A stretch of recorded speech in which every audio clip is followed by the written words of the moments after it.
அஸ்ஸலாமு அலைக்கும் வரஹ்மத்துல்லாஹ். திருமணம் முடிந்து வருடங்களாகியும் வாரிசில்லாமல் வருத்தப்படுகிறீர்களா? வயிற்றில் இருக்கும் கருவிலேயே கலைந்து விடுகிறதா? வயது வரம்பை கடந்து விட்டோமே, இனியும் நமக்கு குழந்தை பேறு கிடைக்குமா என்று ஏக்கப்படுகிறீர்களா? கவலை வேண்டாம் முஃமின்களே. தள்ளாத வயதிலும் தலைமகனான இஸ்மாயில் அலைஹிஸ்ஸலாம் அவர்களை இப்ராஹிம் நபிக்கு கொடையாக கொடுத்தவன் அல்லாஹ்.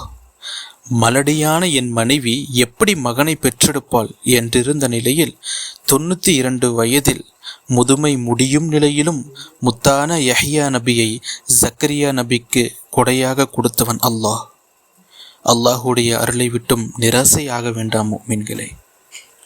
இதோ உங்களுக்காகவே நபி ஜக்கரியா அலைஹிஸ்ஸலாத்து வஸ்ஸலாம் அவர்கள் பிள்ளை பேறுகளுக்காக கேட்ட பிரசித்தி பெற்ற அல் குர்ஆன் ஷரீஃபிலே வரக்கூடிய துஆக்கள் பின்வருமாறு.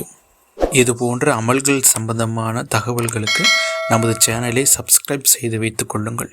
அப்பொழுதுதான் அமல்கள் சம்பந்தமான தகவல்களும் திக்ரு திலாவத்தின் சிறப்புகளும் உடனடியாக உங்களை வந்து சேரும்.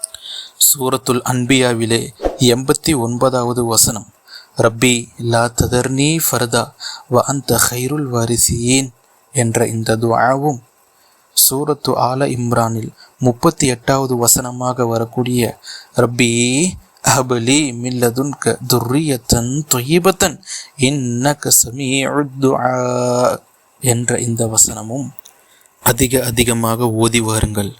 இன்ஷா அல்லாஹ் அவனுடைய அளப்பெரும் அருளினால் குழந்தை பேர் இல்லாமல் கஷ்டப்படுபவர்களுக்கு சாலிஹான குழந்தை செல்வங்களை நசீபாக்கி தருவானாக.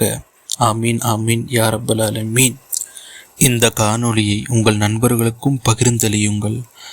வாழ்க்கையில் உங்களால் ஒருவர் உயரட்டும். அஸ்ஸலாமு அலைக்கும் வரஹ்மத்துல்லாஹ்.